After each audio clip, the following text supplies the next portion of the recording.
our ELD, there'll be an opportunity there to meet case managers. And then on the 25th, all families can do a self-guided tour around the school, just walking the schedule, getting familiar, getting comfortable with our school.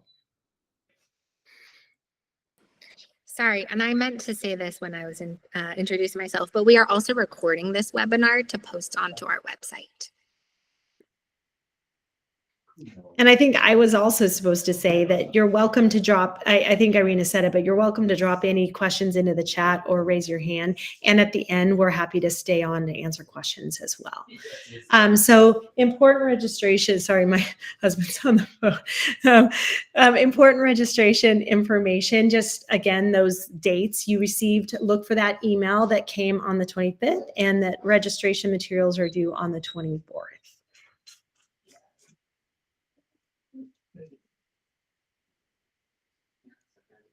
And then this is the who to contact. And Drew, do you want to talk just a little bit about the role of the counselor and what they might reach out to you about? Sure. We have 3 school-based counselors, and that's myself, Janet Goldstein, and Jana Dash. And then we have 2 youth and family services counselors, and that's Harry Brown and Kara Graham. And the school-based counselors, to be honest, we work very closely as a team with youth and family services and then the school-based counselors.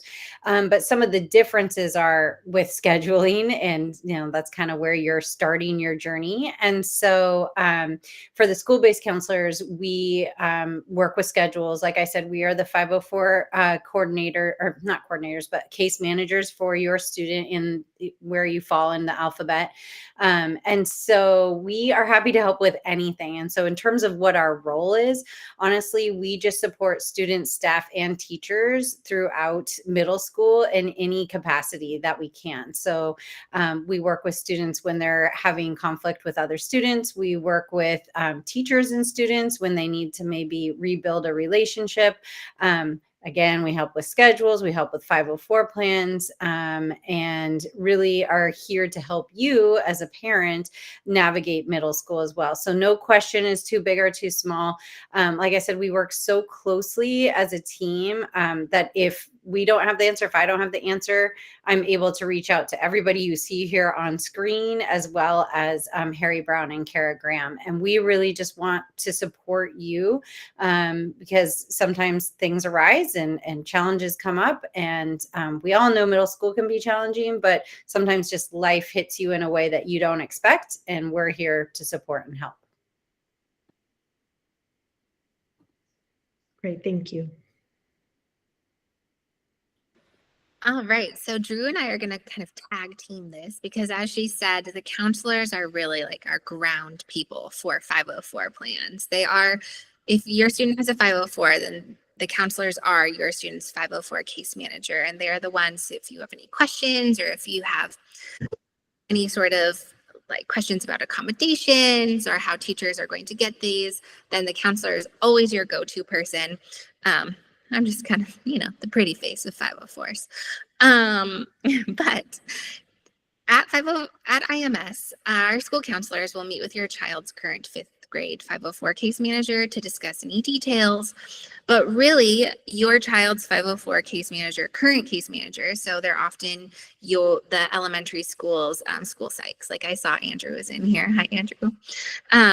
But they will be sending out an email to you in the next really few weeks, which is crazy timelines, to set up a transition meeting. So the transition meeting will be with you, the parent, and whoever your school counselor is, alphabetically, to talk about how the transition is going to go and what the accommodations will look like here at IMS.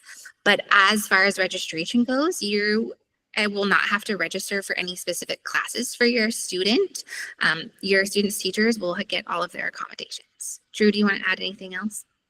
I would just say the transition meetings, we usually have some teacher feedback. Some schools invite the teacher if it's possible. Obviously, they're teaching during the day. So often we just have the feedback from your fifth grade teacher. But we really are here to accommodate. And the awesome thing about IMS is most of the accommodations that are most likely on your student's 504 plan, our teachers do for all students. But we really do want to hear what your questions are, your concerns are, your worries, and make sure that we are supporting you in the next step moving forward with your incoming sixth grader and what they may need at IMS. Ah, that was a perfect segue into these are some of the universal accommodations that really all of our teachers provide for 504, IEP, ELD, really all of our students here at IMS. And so these might be things that are on your student's current 504 that you will find teachers just do universally. So visual agendas for the day, repeated instructions, one-to-one iPads is an educational tool. So all of our students have iPads, frequent check-ins, redirection, and proximity, and then access to quick breaks. In the classroom, we also have something called the Zen Den, which Drew, do you want to talk a little bit about the Zen Den? Sure. I was lucky enough to get a grant from the Schools Foundation, and we developed the Zen Den last year about this time of year. And so it is really just a break space, but we also really want students being mindful of like why they're taking the break and what strategies they're using when they're in the Zen Den. So sometimes students, it's just truly like it's a hard day and they need a break and they don't really need to do the iPad check-in and say what strategy they're going to use. But if we have students who are, have anxiety and or ADHD and depression, whatever the, kind of concern or mental health concern is, we do want students learning strategies as well with their breaks. So breaks are great. And thinking about what is triggering it, what zone are you in, what are you feeling, and then what strategy are you going to try, even if it doesn't work when you're in the Zen Den. So does that mean just using a heating pad or using a ice pack, to kind of re-regulate yourself, or is it drawing, is it journaling? So there's all those different things in the Zen Den for students to try, and it's essentially for most students meant to be like a reset. And then, like I said, sometimes people just have a really hard day and they really just need that space for a period of time. And obviously that's allowed as well. Okay, and I'm so sorry. I was like, why are there no questions? We are very new to Google Meet. We were previously a Zoom people, but you could know none of the parents are contributors, so you couldn't add any questions, which I just realized. But I just turned on Q&A. So if you see on your screen, there's like a triangle and a square and a circle, and in there is Q&A, which is where you can ask your question now. So if you have any questions, put it in Q&A, and we will be able to see it and then answer it. All right. So if your student is identified as receiving ELD services, at Islander Middle School, our multilingual students are enrolled in all of their core classes with all of their English-speaking peers. So depending on their needs, they may be enrolled in a specific ELD support class, or they may receive push-in services. So our ELD classes look like there is an official ELD class, which is usually first period. How we have students start the day. And then they focus on reading and writing and speaking. And then we also have push-in supports. So we have our ELD teacher, and then we have ELD paras as well. So our ELD teacher, her name is Jing An. She's going to meet with your child's ELD teacher right now to discuss their needs. And she is the person to reach out to if you have any questions about scheduling, but also the counselor is always the go-to. And also somebody just asked a question about sharing the deck. And yes, we definitely share the deck, our slides deck. So this is what our ELD program looks like here at IMS. So we have the ELD class, which is for students who need additional support in understanding English. So it's listening, reading, writing, and speaking. We have push-in support, where our ELD teacher looks at your child's schedule and will push in to support 1 or 2 core classes. So in that, they can support translation, small groups, or helping with assignments. Pull-out support at IMS looks a little bit different than elementary. So pull-out support is really just supporting in a small moment with small group work or assignment help, but it's never too far away from the classroom. So it's usually in the hallway. They don't take them back to the ELD teacher's classroom to do work. It's just really like briefly out in the hallway. But our goal at IMS is always to keep students in their classroom for as much time as possible. And then what our ELD program does here is really collaborates with our teachers. So helping with lesson planning, giving them the newest information on translation, and supporting our ELD students in all ways that we can.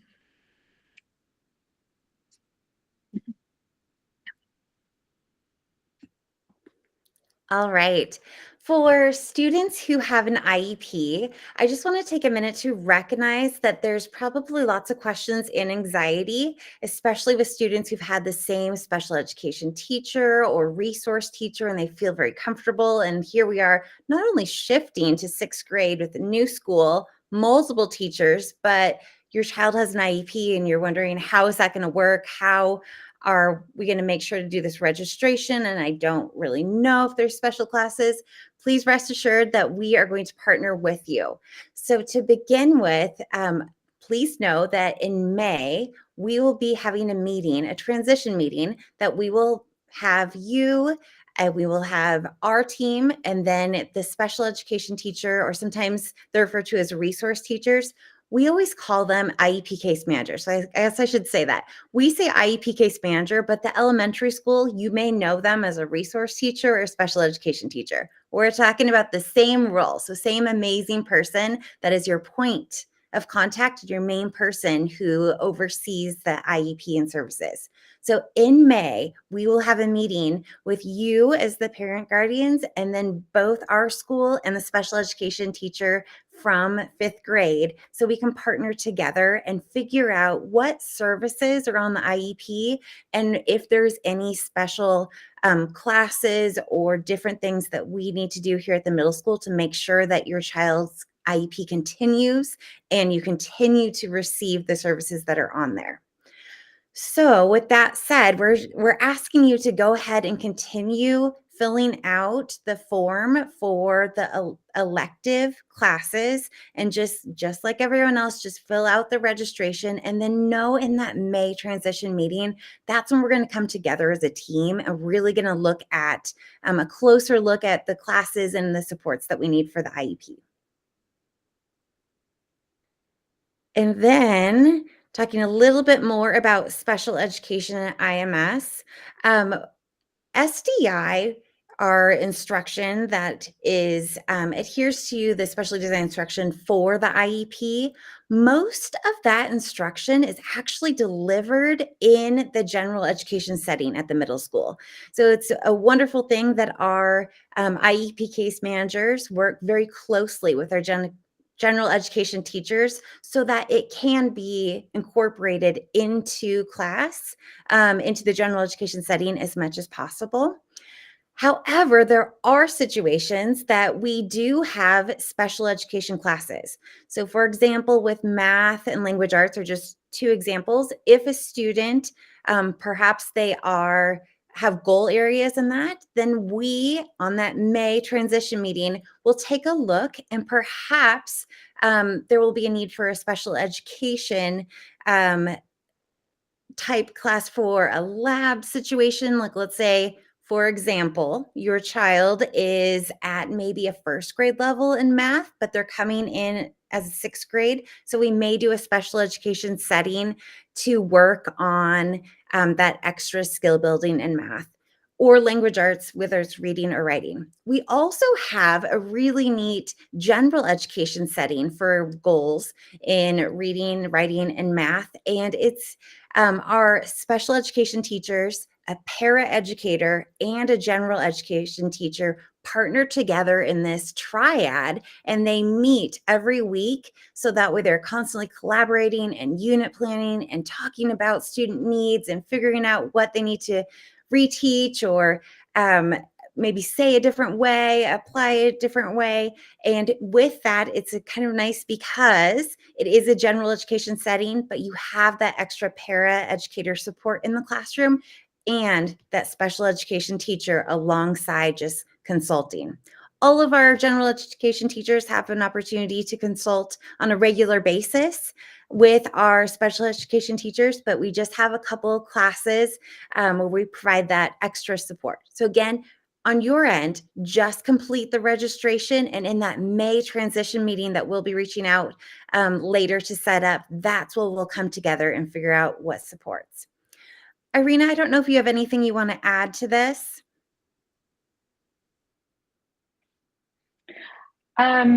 Just I got a little bit distracted looking at the Q&A, but what I will add is that the specially designed instruction can really be provided by almost any staff member under the supervision and guidance and collaboration of the special education teacher. So it really is truly a team effort, and we do a lot of work as a team throughout the school, and a lot of it is done in the general education setting. And on this next slide, I think it does a pretty good job of kind of showing special education and all these key roles and members that we have working together to support students on an IEP. So special education at IMS obviously includes our special education teachers. Again, we often call them IEP case managers, but special education teachers, we have paraeducators that are specifically for special education. We have speech language pathologists. You may hear us use the acronym SLP or PT for physical therapists. We have occupational therapists, audiologists, school nurse. We have all these different counselors, board certified behavior analysts. We have coach, we have the psychologist. So it is not just one resource teacher, it is, or special education teacher. It is a whole team working together to make sure that we are delivering services and meeting the needs of students. So this slide kind of shows just all the key players, and based on your student's IEP, you may have, your child may have regular meetings with like the speech language pathologist where it could be a pull out situation, an individual or a small group if there are students with very similar type goals. It could also be a push in situation that happens where I mentioned speech language pathologist, but it could also be any of our therapists, any of the services can be kind of pushed in or pulled out. And then I mentioned earlier about the specific special education classes that we have for the extra skill building and support needed for services, and then kind of that triad that we have in the general education setting. Irina, I keep putting you on the spot, but I just want to make sure. Irina is one of our amazing coach coordinators that we have supporting our team. So I just want to make sure that she also adds anything that I forget or anything that we feel is really important for all of you to know. You did great, Becky. You described it all very well. Thank you. All right, there's a question in the Q&A that I think would fit in here.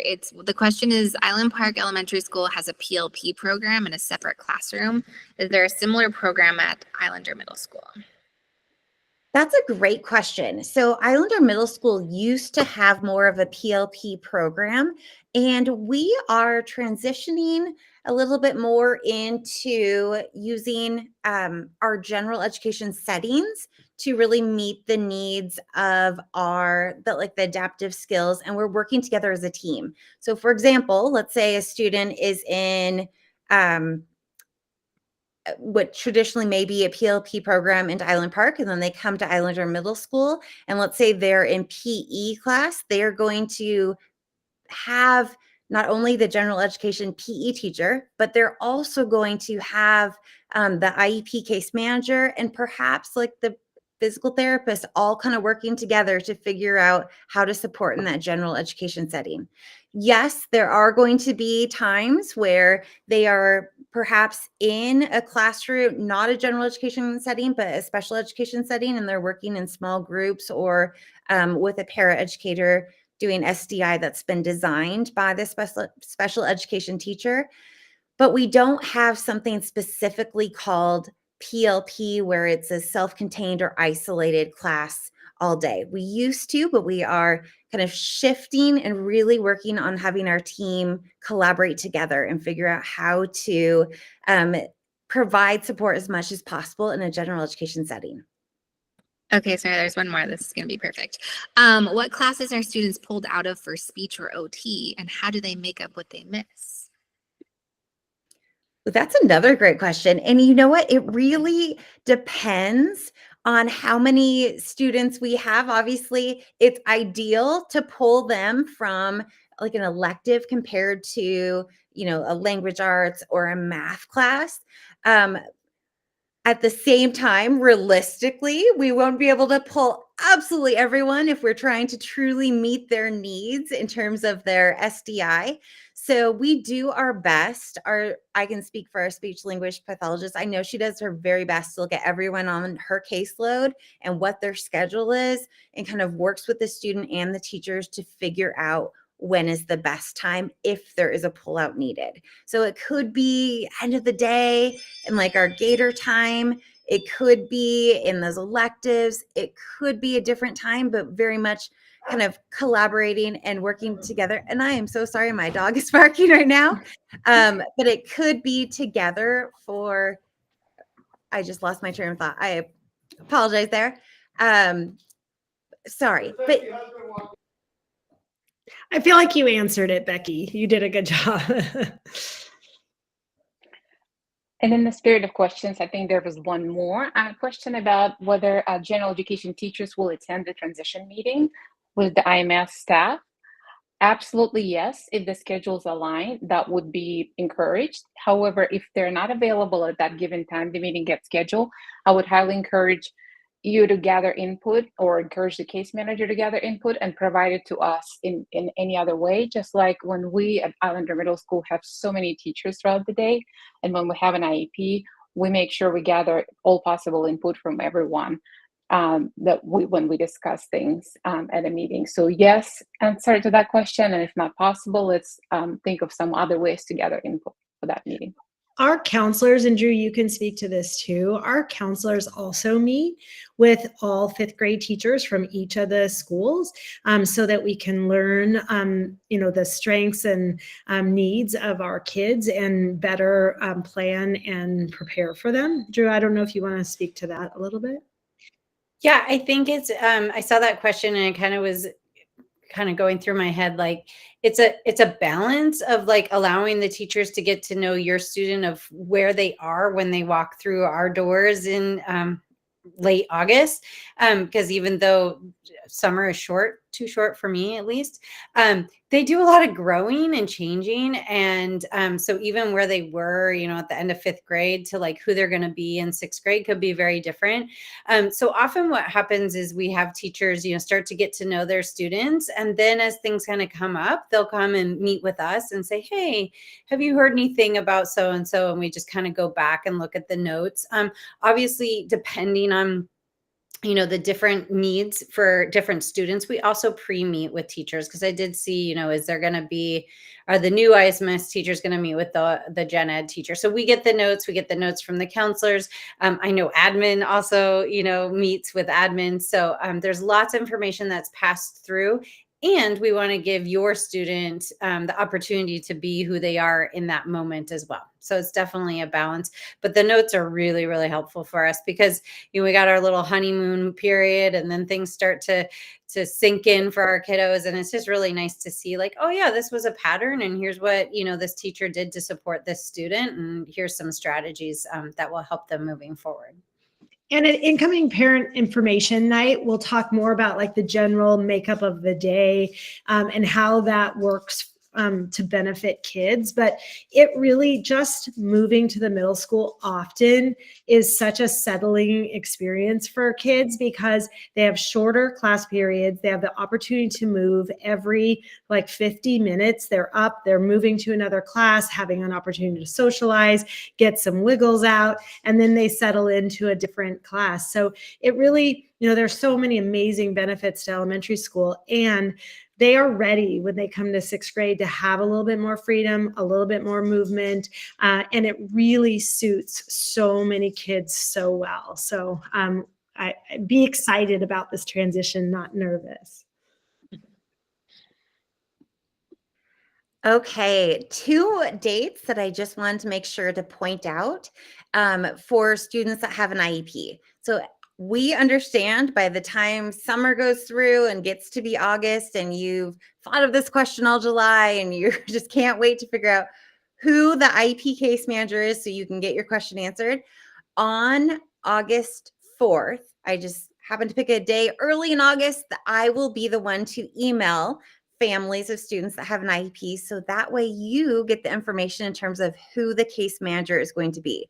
Now, it doesn't mean that the case manager is back at work yet. I will in the email kind of say when they're back, and if there are questions that you have that absolutely are urgent, I'll also put in that email the counselor's information, our information. We want to make sure that you definitely can get in contact with us. But that, again, information will come out August 4th with who the IEP case manager is. I will also provide information to remind you that on the 20th, this is your opportunity for that meet and greet. So it's for students who have ELD services as well, but our students that have an IEP, I will also say, okay, here is the case manager. This is their room number. They will be available on the 20th. And when you come for the back to school event, there'll be a little map. We will make sure that you have an opportunity to meet your case manager, and more specifically that your student has an opportunity to meet this person and knows where their classroom is. I did want to address that one question in the chat that I think we missed around if a student regularly meets with a counselor. Did somebody talk to that and I missed it? Irina answered in regard to having them be part of the meeting. Perfect. Yes. I missed that.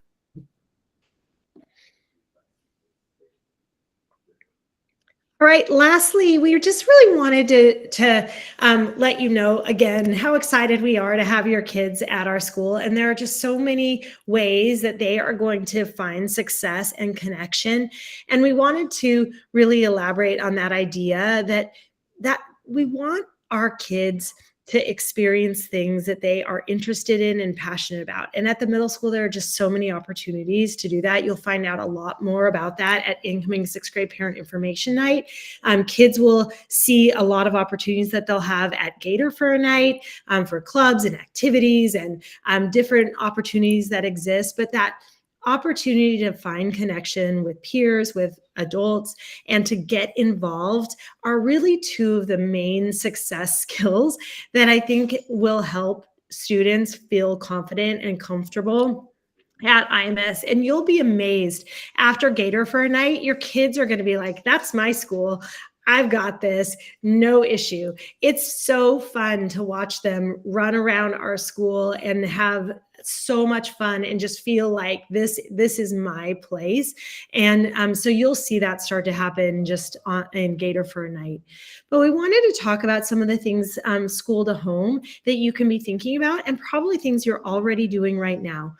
One thing that you'll experience as your child moves to middle school is that pretty soon you become the most embarrassing person on the face of the earth. And, they will want you to drop them miles from the school. They won't want you to hug them or act like you know them. But we want you to know you are so important in this transition. You are so important to the success of your students. And so don't let them push you away and make you think that you shouldn't be a part of things or involved, because we want you, and it is essential. And part of that is really setting a daily schedule with your with your child. And again, I'm sure you do this out of 5th grade as well. But when are you and your child going to check cumulative or Skyward on the regular? When will you establish and where will that happen for them to do homework or daily reading? And that is such an important system to be thinking about ahead of time and to be talking to your kid about, and to be starting right at the beginning of school. Another really important piece is to create a launch pad. And Drew can speak to this too, but where will your child keep all of their stuff so that as they are walking out the door, it's a super simple grab and take with them? Potentially that is where items are being charged overnight. It's amazing. Students are carrying back and forth their iPad, and having a charged iPad is such an essential part to being able to engage successfully as a student. So just really thinking about that. We'll talk a lot more about parenting iPads in further opportunities as well, but know that that iPad should be outside of your child's possession and plugged in and sleeping just like your child is sleeping in their bed. So creating that launch pad and easy pickups so that there isn't this reliance on the parent to bring things. We really want our kids to experience maybe the pain of not having that thing instead of having parents bringing that thing, so that we can come back again to that launch pad. And then we also really want our kids and families practicing communication and encouraging our students and supporting our kids in being the point of that communication as much as possible. So practicing writing an email with your child if they have a question for their teacher, for their case manager, for their counselor, so that they potentially are the ones who are actually sending that email, even though it's partnered with a parent in its creation. So really thinking about the role of children in that communication process. And Drew, I don't know if you want to speak to that. You play such an important role in helping do that for kids and families. I think it's exactly what you talked about. It's really starting to give them that independence, at the same time coaching them. So it's not so much like micromanaging, but it's just looking at your role, switching a little bit to coach. Like, I have a younger child right now that as Mary Jo was talking, I'm like, oh, I put his trumpet down by the door every Monday when he has to take it. As he gets older, or maybe even now, I should be creating the launch pad where, like, I'm telling him to go make sure he has, Sunday night, the trumpet at the door. And in regard to the communication, it's just always so wonderful when it's the student communicating, like Mary Jo said, even if you're kind of side by side helping them create that email. And also sometimes what will happen is parents will reach out to me or to a teacher and say, hey, this is the thing that happened last night. And teachers or ourselves as counselors will just jump right in and communicate with your student. So sometimes we miss communicating back to you because we feel like we've resolved the issue. So just be aware that we're always wanting to go directly to the student, unless obviously you're saying, this is sensitive, let's meet before you talk to my kiddo. And we will often just very quickly pull the student in. Hey, here's what's happening. How do we problem solve? Let's work together. And I know our teachers do that too. They'll get an email from you the very next day. They're like pulling kiddo aside saying, hey, what support do you need? That's not to say that you can't follow up and ask, hey, what happened there? Because your child may not be great at coming home and saying, oh yeah, Miss Larkin spoke to me today about my assignment. But yeah, as much communication and advocacy that you can start to build in your student, the better, because it just helps them obviously through life and through all the things that they have to go through. Well, and ultimately, thank you so much, Drew. Ultimately, we are looking to build engaged learners. We really want students who are investing in their learning. We want them to be the drivers of their interests and their passion and to be excited about what is happening at school. We want them asking questions and showing interest in seeking out challenges and asking for feedback. And so those are all things that at home you can really support. Like, what questions did you ask today? You know, might be a good family dinner question. Or what challenge did you seek out in your classes? Might be a really wonderful opportunity too. And the last thing that I'll say about all of this is IMS is the perfect place for kids to make mistakes, to try again, to fall down, to fail, and then to learn and to pick themselves back up. So know that it is a very safe place, and we want kids to take risks. We want them to try new things. We want them to struggle because it's an important lesson to learn how to navigate when you aren't perfect at everything all of the time. That is never an expectation that we have. And we don't have it for ourselves either. We want to be investing and driving and trying and taking risks and making mistakes, and that is okay as well. So that is really the culture that we try and create at IMS. And I'm very proud of our school, and I'm really excited to have all of you as part of that culture as well.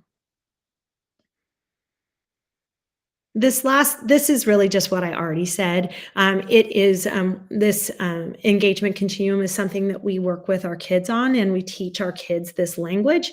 We are asking them to self-assess against these this engagement continuum 5 times throughout the school year, just to think about, where am I now in my learning? Am I at the participating level? What is the evidence that I'm demonstrating to show that I'm there? Am I maybe in an avoiding cycle right now? And which is completely appropriate, but it's important for them to be able to identify what is happening, why it's happening, and then how might they re-engage, and how might the people around them support them in that re-engagement. So it's just some language that I'd love for you guys to start to think about in your conversations with our kids. And really with that, that's the end of our what we have to share. We recognize it's exactly 6:30, and many of you may want to jump over to Dr. Rundle's